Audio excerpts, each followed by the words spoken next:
Hello നമസ്കാരം, ഞാൻ Ali. Photography പഠിക്കാം, പക്ഷെ പഠിപ്പിക്കാൻ കഴിയില്ല എന്ന് നമ്മൾ കേട്ടിട്ടുണ്ട് അല്ലേ? ഞാൻ നേരത്തെ ഒരു വീഡിയോയിൽ പറഞ്ഞിട്ടുണ്ട്, ക്യാമറയുടെ മെഷീനിന്റെ പ്രവർത്തനത്തെക്കുറിച്ച് നമുക്ക് പഠിക്കാം. ഫ്രെയിം ക്രിയേറ്റ് ചെയ്യാനായിട്ട് നമുക്ക് പഠിപ്പിക്കാൻ പറ്റില്ല. അതിന് കുറച്ചൊക്കെ നമുക്ക് ക്രിയേറ്റീവ് ആയിട്ടുള്ള ഐഡിയകളൊക്കെ നമുക്ക് വേണം, അല്ലെങ്കിൽ ഒരു ഫോട്ടോഗ്രാഫി മൈൻഡ് നമുക്ക് വേണം അല്ലേ? പക്ഷെ ഞാൻ എപ്പോഴും ശ്രമിക്കാറ് എന്താ അറിയോ, ഏതൊരു സ്കില്ലിന്റെ ബാക്കിലും, ഏതൊരു ആർട്ട് ആയിക്കോട്ടെ അതല്ലെങ്കിൽ ഒരു സ്കിൽ ആയിക്കോട്ടെ, അതിന്റെ ബാക്കിലൊക്കെ ഒരു സീക്രട്ട് ഉണ്ട്. ആ സീക്രട്ട് കണ്ടെത്തിയാൽ മാത്രം മതി. ഒരു ഫോട്ടോഗ്രാഫി, ഒരു സ്റ്റോറി ടെല്ലിംഗ് ഫോട്ടോ എങ്ങനെ ക്രിയേറ്റ് ചെയ്യാം എന്നുള്ള ചെറിയൊരു ഐഡിയ ഞാൻ പറഞ്ഞുതരാം. ഈ ഫോട്ടോയിൽ സബ്ജക്റ്റ് ഹൈഡാണ്.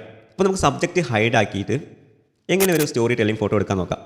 നിങ്ങൾ ആദ്യം മനസ്സിലാക്കേണ്ടത്, ഏത് ഫ്രെയിമിലും ഒരു സ്റ്റോറി ടെല്ലിംഗ് ഫോട്ടോയിൽ അല്ലെങ്കിൽ സ്റ്റോറി ടെല്ലിംഗ് ഫ്രെയിമിൽ കാണുന്ന എലമെന്റ്സ് ഒക്കെ അതിൻ്റെ ബാക്കിൽ ഒരു ഡീറ്റെയിലിംഗ് കിടപ്പുണ്ട്. അത് മനസ്സിലാക്കിയാൽ മതി. വെറുതെ കൊണ്ടുവന്ന് വെച്ചതല്ല, ഒരു ഭംഗിക്ക് വേണ്ടി വെച്ചതല്ല, അതൊക്കെ ഒരു ഡീറ്റെയിലിംഗ് ആണെന്ന് ആദ്യം മനസ്സിലാക്കിയാൽ മതി. ഹൈഡായി കിടക്കുന്ന വ്യക്തിക്ക്, ഈ മറഞ്ഞു കിടക്കുന്ന വ്യക്തിക്ക് നാച്ചുറലിനോട്, പ്രകൃതിയോട് എത്രത്തോളം ഇഷ്ടമുണ്ടെന്ന് കാണിക്കാൻ വേണ്ടിയിട്ടാണ് ഈ ഫ്ലവർ ഇതിൽ ആഡ് ചെയ്തിട്ടുള്ളത്. ഈ ഒരു ഫ്രെയിമിൻ്റെ സെൻട്രലായിട്ട് കുറച്ച് ബുക്സിൻ്റെ പേജ് കാണാം, കുറച്ച് പഴയ ബുക്കിൻ്റെ പേജ് കാണാം. ഇത് സൂചിപ്പിക്കുന്നത് ഈ വ്യക്തിയുടെ അറിവിനെയും അതുപോലെ വായനാശീലത്തെയുമാണ് ഇവിടെ ഈ ബുക്സ് കൊണ്ട് അല്ലെങ്കിൽ ഈ പേജ് കൊണ്ട് ഉദ്ദേശിക്കുന്നത്. മാത്രമല്ല, ഒരു പഴയ ബുക്ക് അല്ലെങ്കിൽ ഒരു പഴയ പേപ്പർ ഒരു വിൻറ്റേജിനെ ഇഷ്ടപ്പെടുന്ന ഒരു വ്യക്തിയും കൂടിയാണെന്ന് അറിയിക്കാൻ വേണ്ടിയിട്ടാണ് ഇതിൽ ആഡ് ചെയ്തിട്ടുള്ളത്.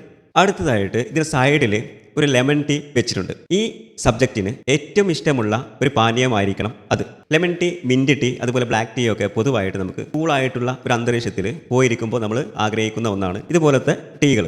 അപ്പോൾ ഇതിൽ നിന്ന് മനസ്സിലാക്കാൻ പറ്റും, ഒളിഞ്ഞു കിടക്കുന്ന സബ്ജക്റ്റിന് പ്രകൃതിയോടും അതുപോലെ സമാധാനപരമായിട്ടുള്ള, ശാന്തമായിട്ടുള്ള ഒരു അന്തരീക്ഷത്തിൽ കഴിയാനൊക്കെ ഉള്ള ഒരു ആഗ്രഹമുള്ള വ്യക്തിയും കൂടിയാണ് എന്നൊക്കെയാണ് നമുക്ക് ഈ സബ്ജക്റ്റിൽ നിന്ന് അല്ലെങ്കിൽ ഈ ഫ്രെയിമിൽ നിന്ന് നമ്മൾ മനസ്സിലാക്കിയെടുക്കേണ്ടത്. മാത്രമല്ല, ഈ ഒളിഞ്ഞു കിടക്കുന്ന വ്യക്തി ഒരു വിൻറ്റേജ് ലുക്കൊക്കെ ഇഷ്ടപ്പെടുന്ന ഒരു വ്യക്തിയും കൂടിയാണ്. അപ്പോൾ ഇനി മുതൽ നമ്മൾ സ്റ്റോറി ടെല്ലിംഗ് ഫോട്ടോ ക്രിയേറ്റ് ചെയ്യുന്ന സമയത്ത് ഇത്തരം കാര്യങ്ങൾ ശ്രദ്ധിച്ചാൽ മാത്രം മതി.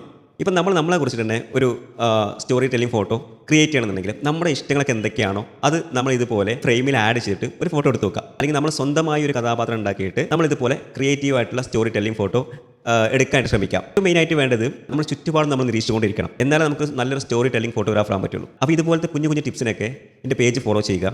ഈ വീഡിയോ നിങ്ങൾക്ക് ഇഷ്ടമായെങ്കിൽ നിങ്ങളുടെ ഫ്രണ്ട്സിനോട് ഷെയർ ചെയ്യുക.